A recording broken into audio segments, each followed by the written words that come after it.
recently identified what they call the water crisis as the #1 global crisis today. And you know, there's a lot of challenges that we face, but bringing water to people is something we can be doing now in many circumstances.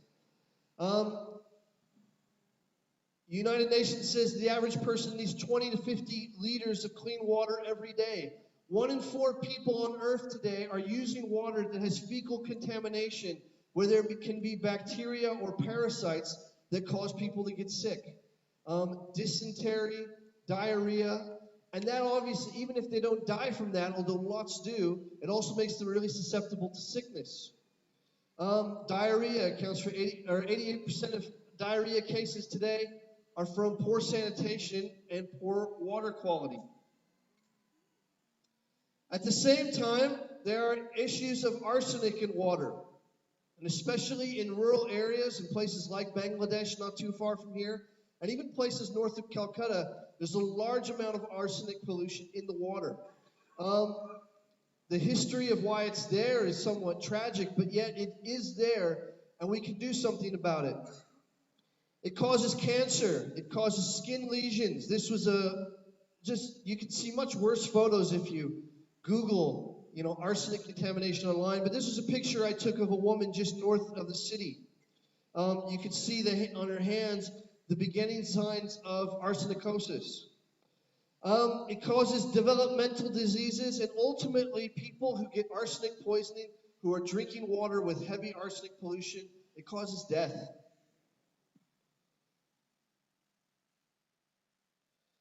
This is a standard biosand filter. This is usually the model that we would use. Different organizations talk about different models, but they're all basically the same. For those that don't understand how biosand works, this is sand. And you start with a container. We usually use plastic containers. And you have PVC pipe. These are very cheap to make. PVC pipe in the bottom of the plastic barrel usually is a good model. Gravel that keeps separation from the sand from the PVC pipe, so the water is able to get down through the sand, through the gravel. The gravel keeps the sand from getting into the pipe, and as that water pushes down, water goes into the pipe, and it comes out here, right where the level is of the water. The biolayer that forms on the top of the sand forms here, as long as it was kept wet, is what's doing a lot of the work in a standard biosand filter. There's a lid to keep bugs and things out, or we get our friend's great mosquito catcher here. That was awesome, what he just showed. You can have that nearby, but you can have a lid, and you can keep that things from getting in the water. And as you fill with water, it pushes down, and you're getting clean water. Let me give you some more information on how that works. We zoom in here to the biolayer. This is the layer that's on the top of the sand. And our little Pac-Man friends, what happens is that layer on the top of the sand, what we call the biolayer grows good bacteria, which then eat the harmful bacteria. It traps other bacteria that get through that biolayer in the sand, and then those bacteria die due to lack of oxygen and lack of food. 99%, up to 99% of bacteria and pathogens is eliminated in a biosand filter. And so, you know, I've done some of this here. We've built some of these biosand filters in communities here in Kolkata. We tested the water that was going in, and they would come out very high for fecal contamination. The water that comes out after a period of a couple weeks as the biolayer forms is clean from fecal contamination. Some of the labs that are here in Calcutta, one lab in particular, tested one of the filters we built just outside Newtown and found that the water coming out was clean, safe for use. There's the same picture there, the same information, I believe. Now, what we do, let me show you actually what we do with arsenic. For arsenic specifically, is here there's a diffuser in a biosand filter. And so as water comes in, a diffuser keeps the water that you're pouring in from hitting and damaging the sand on top. And if you want more information on this, you can find it online. You can talk to me in the break. But what we do to answer the arsenic problem is we add something to that diffuser that binds the arsenic. Arsenic's a metal. And what we've been adding, this is based on research from MIT, is rusted nails. I remember showing this to a group here in Calcutta how to do it, and they were shocked when they saw me pouring rusty nails into this and then pouring water through it. But what happens is the rusty nail, the iron, binds the arsenic to it. And it is actually amazing how fast the arsenic is removed from the water. As it says here, absorption to iron from iron rust to the nails, the removal efficiency is 85 to 95%. Some of the water we were working with just outside of Calcutta that we'd taken back was very high in the amount of arsenic in the water, and it took it down with one pass through this to safe levels, according to what the World Health Organization would set, just going through one time. And so this is an answer for arsenic in water, and it provides an answer for bacteria and pathogens in water. Everything that we advocate using is low tech and point of use, locally made, cheap. In just a minute, I'm going to bring a friend up who's going to explain to you how they've done this just outside the city, and they've been able to see locally made things, so very cheap, just using local things you can buy locally. Small-scale projects so that it's done at a local community level, partnering grassroots with those that are already working at the local level. What I do is I go in and I help just train people and pass this technology on to people so that they can then pass it on to people in communities. It becomes very easy to multiply. It doesn't take a lot of funding. In fact, what I'm talking about doesn't really take any funding because people in local communities can actually buy these materials and learn how to build them themselves. And that's already happening, the beginnings of it just outside Calcutta. Make it happen through partnership, training and supporting, and then following up testing. I'd like to invite a friend of mine up right now, Nilangshu, if you'd like to come up. This is one of the people that we've partnered with here just outside Calcutta. And I'd like Nilangshu, I've asked him if he can just share his experience of working with us and what they're seeing, because they're working in an area where there's a lot of arsenic.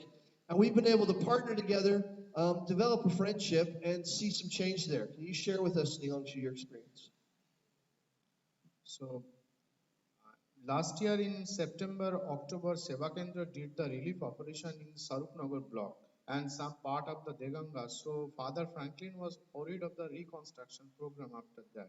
So then I met Rod and invited him to visit to these places, and he took the water sample and found that the level of arsenic in this water is higher than any measurable scale available there.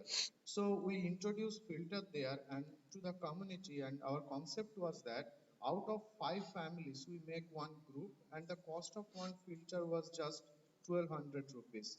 So 5 families all together bears the money for the material cost, and it's very easy to make. And with their training we developed the 5 people, 3 from Sarupnagar and 2 in Deganga area. And so far they made only 5 filters, and so far the community already developed more than 50 filters. And two things I want to add with the initiative of the local BDO who once visited in Deganga because of the arsenic problem. You know that United Nations in their meeting for the clean water, once upon a time, the United Nations, there was more concern about the Chandalati village. The arsenic contamination in West Bengal is highest on that village. So once video visited there with one doctor, he's the head of medicine in Barasat District Hospital. And he is now doing one research. It takes 1 year to complete this project with one young medical graduate from Calcutta Medical College. Those who are using and those who are not using, what is the change among this? But so much last 2 months, already last 2 months, they made the 50 filters. The result is amazing. There is gastroenteric disorder almost nil to that families. We are waiting for the rainy season to check and correct the data. And one thing I want to add, to introduce this model, we don't give any money to the people, not even any food for the meeting also. We only demonstrate the model, and they by themselves, they are doing that. So all are invited to visit there to check it and also to introduce it in any places. And the result is amazing. We did the testing in government laboratory also, the output water. Thank you very much. So, friends, that's what we're doing. Yeah, it's great. That's what we're doing. Thanks. That's what we're doing. And yeah, if you've got any other questions, you can ask me. It's a very, and talk to Nilangshu as well. It's a very quick description, I know, but I don't want to take too much more time. Uh, how often do you clean the sand, the biofilm, and the filter below? How often do you have to clean it? It takes about, usually what you would want to do is about every 6 months to a year. But what you watch for with a biosand filter is the flow of the water. So if the water starts coming out slowly, you know that it's starting to get jammed up from debris. There's a very simple way of cleaning it. It's swirling the water system and taking it out there so that the bio layer doesn't get damaged. But other than that, you can just keep letting it run because the bio layer continues to live. It continues to eliminate the pathogens and the bacteria. So usually about every 6 months to a year to keep it flowing well and fast. Thank you. Most of us are. And one thing I want to add, at the initial stage, you have to clean the sand properly. So if you clean it properly, then once in a year, that's okay, you need to clean it, or in 6 month interval. But fast cleaning is very essential. Second, most of us are scared of rusty nails. Yes, I know. Yeah, I know. When I first shared on this process with Nilangshu's team, I gave them a story that I want to share with all you. I said, have you ever thought of who is the first person that looked at a cow and thought that that white fluid coming out of the cow's udder would be good and healthy to eat, to drink? You ever thought about that? It's new ideas always seem strange and unusual at the start. And that's where testing comes in. Nilangshu's working on that. I'm going up actually tomorrow, going to be testing those filters to make sure they're working properly. That's some of the things with education that we can overcome. But I think his story is that people are embracing it because people are desperate to be healthy. Everybody wants to be healthy and they don't want to be sick. That's, when we're sick, that affects us so much, and that creates motivation to get active. As I said, they asked me to talk about biogas, and biogas is great, and especially the waste management side of biogas is so important. But I really want to bring to you guys the challenge of clean water because it's something we can affect our local communities in clean water. It's not that difficult. And my role is not to come in and give money or take money. Our role with what we're doing, and people like Nilangshu now and others know how to do this stuff as well. We just want to come in and equip people that are working at the grassroots level to be able to multiply this and spread this around. The key for us is because it's cheap, as Nilangshu said, 1,200, you said? 1,200. For one unit. For one unit. That creates a model that can be quickly multiplied as people see it, they experience it, they understand I can do this too. Okay? For one institution, one unit is enough, and for 5, 6 families, an institution, just small institution like this, and for some school, 2 classes, they can use one unit, and each unit will long for 10 years. So 1,200 for.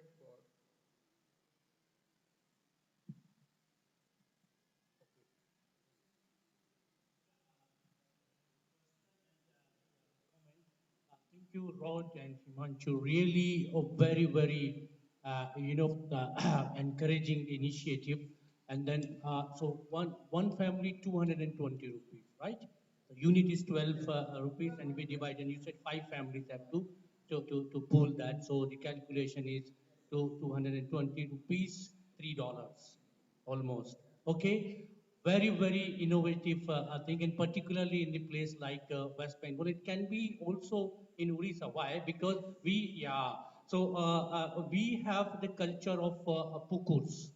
pukuls, ponds, local ponds. So in every backyard you would see it, and if not all, many of them are contaminated with what you were describing here. And then it leads to many, no, vector-borne diseases and all those kind of things. And people, poor families spend a lot of money on the treatment, and then they lose their livelihood also. And we demonstrate with our NGO partners that in open defecation, how it is they are consuming directly their own excreta. And this is a solution to that one. And the most important thing which I saw in your presentation, what you said, the evidence when you said that the reduction of the disease is there. That is the evidence which is needed here. Okay, very important. Now my question to you is again what I asked earlier, presenter, expandability. What is your plan and your strategy to take it to scale? You can't do it. You are the guys who do the innovations. These innovations have to be taken by the system, which is sitting on the piles of money, and they have no idea to spend them.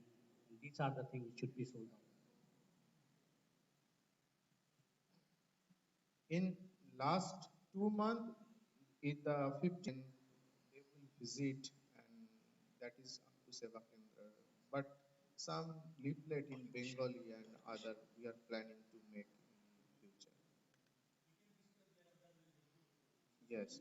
And one thing in Odisha, why it is relevant, Odisha and Bihar in some cases, because Dr. Datta Chaudhary, who is more interested to spread this model, and he tested with the pond water. And the result was good because pond water don't have problem of arsenic.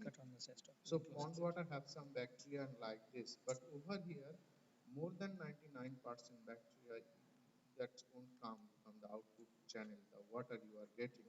So you will get fresh water and sure good water, pure water. So those who drink the pond water also, this model can also be a solution for them. Only thing is that in every areas where we want to propagate, then we have to make some person who are capable of making this, because they wants to know how to level the water channel, how to clean it, and some troubleshooting options. Sometimes within 1 month the water get reduced, water flow like this. There may be some pungent smell on the water. So it is because of that there are some problems in the manufacturing problems.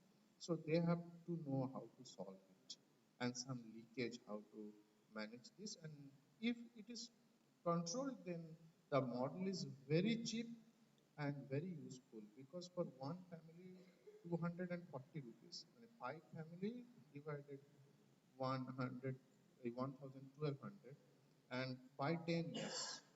So 24 rupees per year. The result is like that. In village, we are taking প্রতি বছরে 25 টাকা, মানে 25 rupees per year. And this is the way we are spreading in village. I'll just add to that as well.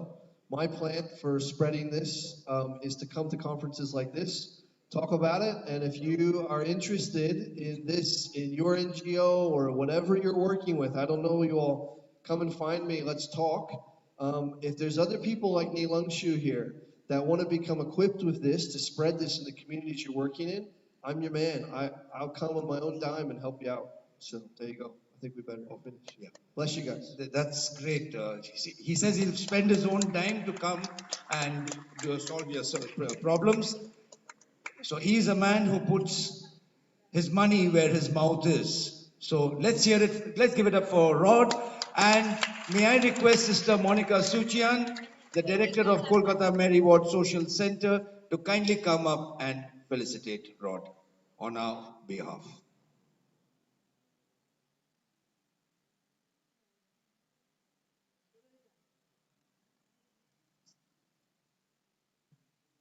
Sister, you have some stretching to do.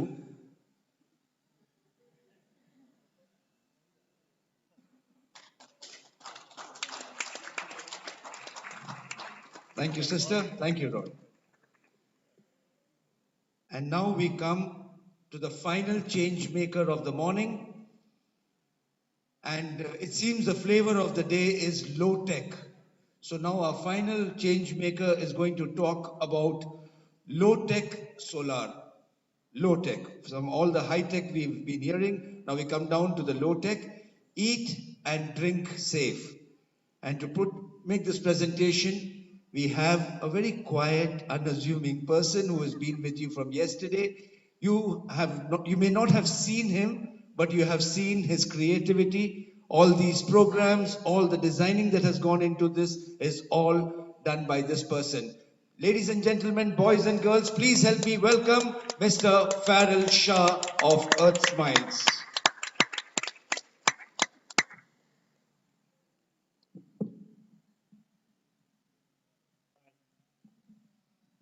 Of choice for fighting the lack of clean energy for lighting and doing basic stuff like recharging a mobile, etc. Now, it's the same today. Solar photovoltaic is leading the way in doing this. We do have something like Roshni's liter of light, which is amazing. That, of course, works only during the day, but it does solve a major problem for people who are in that situation. And India has a lot of poverty and people who live exactly like that in our city, in places where there's no light coming in. So I really like that idea. Now, however, there isn't much of a choice in clean technologies where cooking or pasteurization is concerned. Some improvement on traditional stoves are there, but still the usual problems. Traditional stove would mean using fossil fuels. Mostly people in rural areas use wood or charcoal. And this has been discussed earlier in the conference, like, for example, charcoal leading to deforestation if it's not really managed well. And of course, wood, of course, also will lead to, is also leading to deforestation and a lot of other things as well. It's not healthy.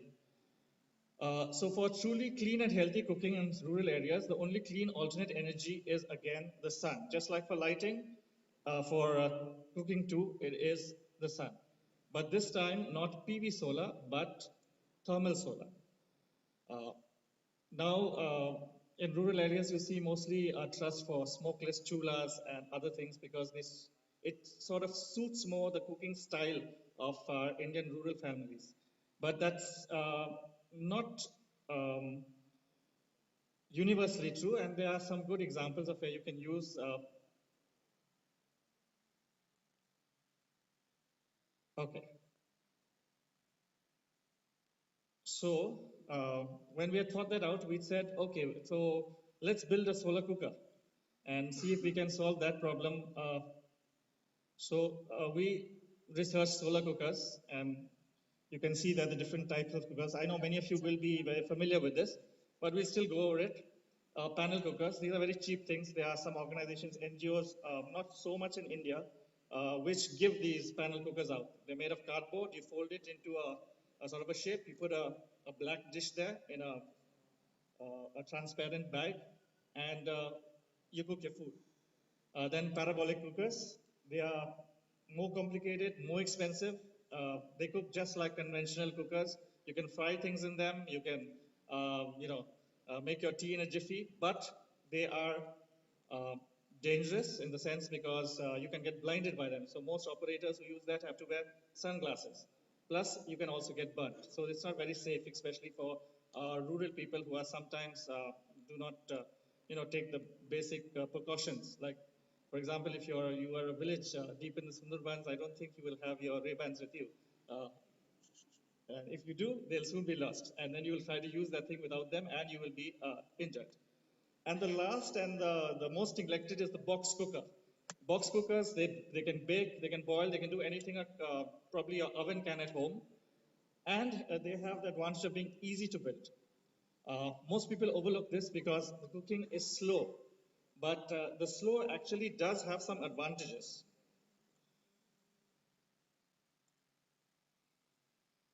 So, uh, as I said, we saw some of the cookers were, we thought first we'll try to provide cookers to people. So we researched, but most of them were expensive. They weren't efficient. And finally, we said let's make our own. In fact, two separate teams tried to make these cookers. We made a solar water heater first, and then we said, okay, we make a cooker. And this is the cooker which we made, one of them, in fact. And Uh, the other thing you see that is, Father had asked before, how do you use the sun to purify water? Well, that is one of the open secrets, the thing you see above the cooker. Can anyone identify it? You know what it is?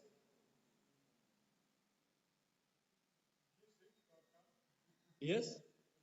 Ah, okay, we'll come back to that. But now let's tell you what happens in the villages actually, and why I said that slow cooking has its advantages.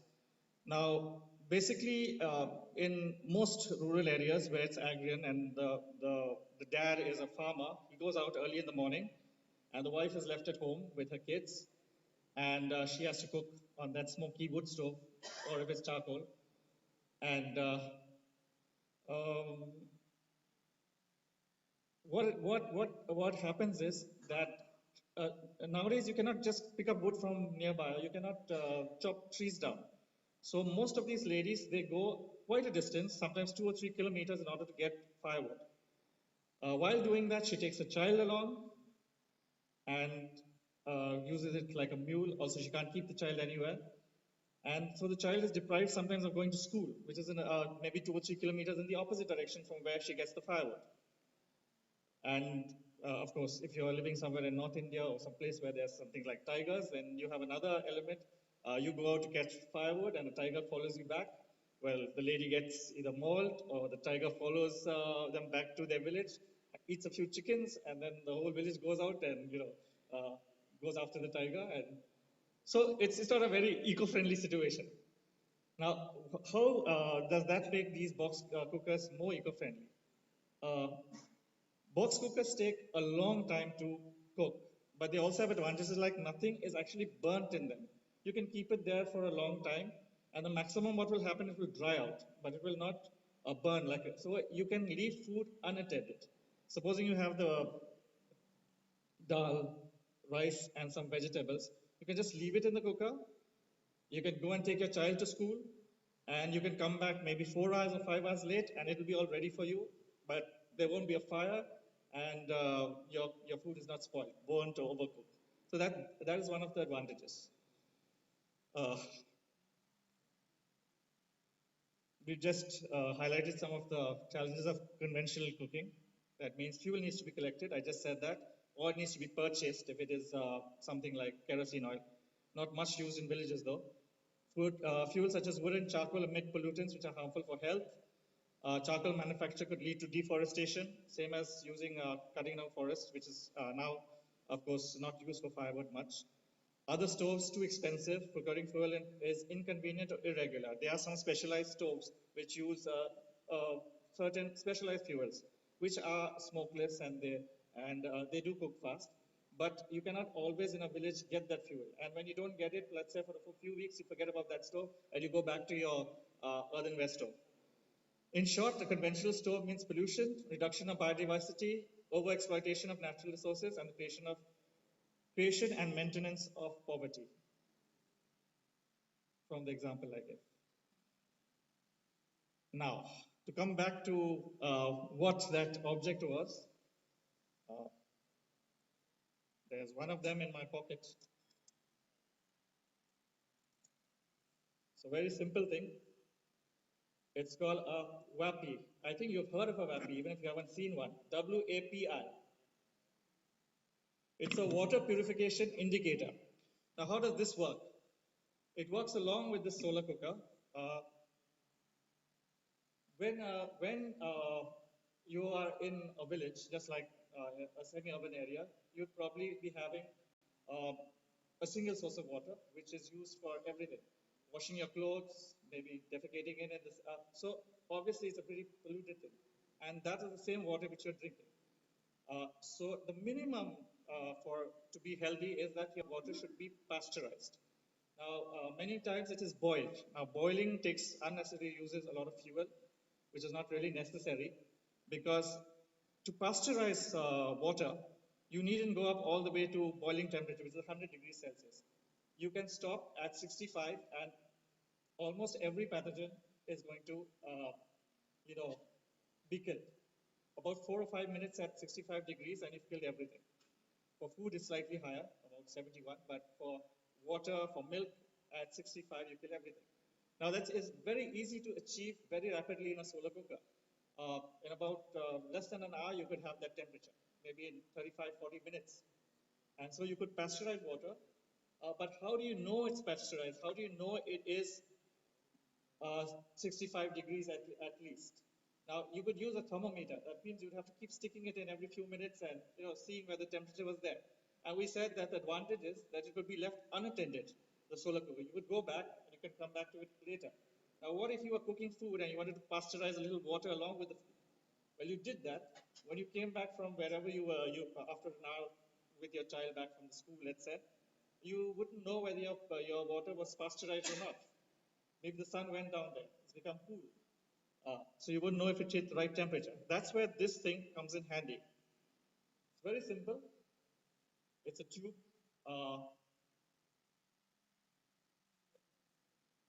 It has two washers on it and a piece of thread. Inside the tube, you'll find wax.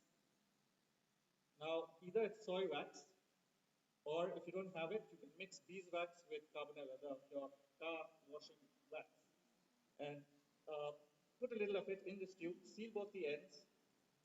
Now, you put this tube into your vessel with the wax on the top and the blind portion at the bottom. And because it has a washer, it sits this way.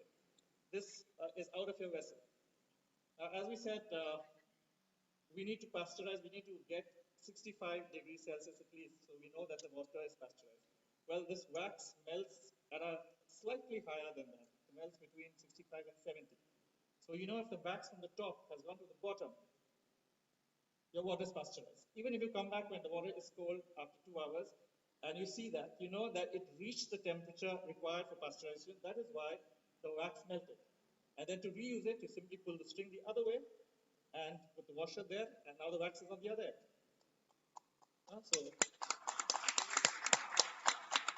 So though we really didn't have much success with maybe promoting the cooking aspect of it, I think as a purification device, solar, passive thermal solar like this is pretty good. Other than the arsenic which Bob's technology removes, more or less all pathogens are killed using this 65 degrees temperature. And the solar cooker actually achieves much more higher temperatures. We're talking about the minimum temperatures that it achieves in about 30 to 60 minutes at the in low sunlight. Using this secret purifier, which you can keep in your pocket and you can use until it disintegrates.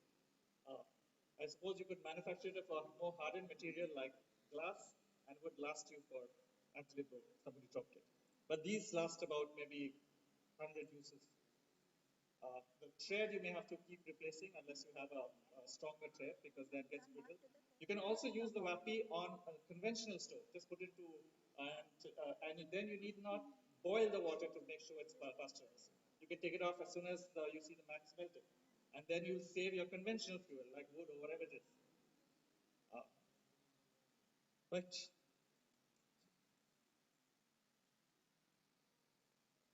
So, what's so great about solar cooking? Slow cooking frees up time for important tasks. You can get your kid to the school. It's fossil free. Young people are very interested in that, and I'm also interested that we use more and more things which are fossil free. Healthy for the user and the planet. No noxious fumes or gases. When you're on wood or you're on charcoal, you inhale all those fumes. It's bad for your eyes. It's bad for your lungs.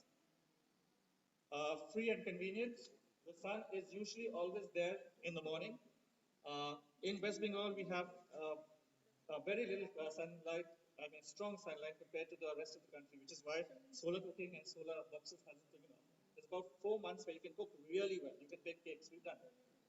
And the rest of the year, it's not so good. But there are some places, like in the north, where you can actually solar cook 12 months of the year. In Bengal, it usually starts in the winter months and it ends about April, May. After that, the monsoon set in, and you cannot solar cook anymore, right? And this is very easy to create. It's just some insulation, some wood. If you have one, you can duplicate it. Caritas Delhi, Chetanalaya once took up this project from us. They had somebody to come and learn how to make the boxes, but I don't know what they did with it because I don't think the. And of course, Sunil was there at that time, and we had a lot of other organizations also. Who, yeah, but so choice of cookers. You can also use the other types of cookers, which I said, like the parabolic cooker and the uh, the panel cooker. Better taste. Some people say organic tastes good. I say the sun cooked things really taste good. Uh, Cakes taste awesome, but rural families, of course, may not be cooking cakes. But anyway, sun cooked food does not burn or scorch. So if you're a bad cook and you're always burning things, you'll be a great chef in solar cooking. The things will never burn. And for rural dwellers, it makes sense because they already know how to cook outside. For you to take, go on your terrace and cook may be odd, but most of them already have their stoves are built outside the houses, so it's easy for them to use. Okay, I was short. Thanks for your time. Solar use, whether to generate light or to cook, are tools that help to avoid deforestation, slow climate change, decrease the incidence of respiratory and ocular diseases, save money, and promote children's education by sending the kid to school. So, thank you. So, uh, what- can we make it a quick question because we are running a little behind schedule, please? I'll come to you.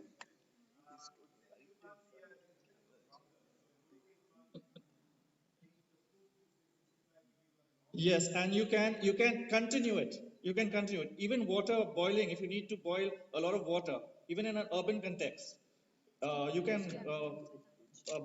don't boil the water. Take it to 65 degrees and then put it on your conventional stove and save fuel because the solar cooker is free. Yeah, good. Thank you. And if you have more questions, you can always meet him outside during lunch. That's why we call it a networking lunch. You can meet the people and talk to them while they eat. And by the way, the food that is being served for lunch is not cooked by solar. Huh?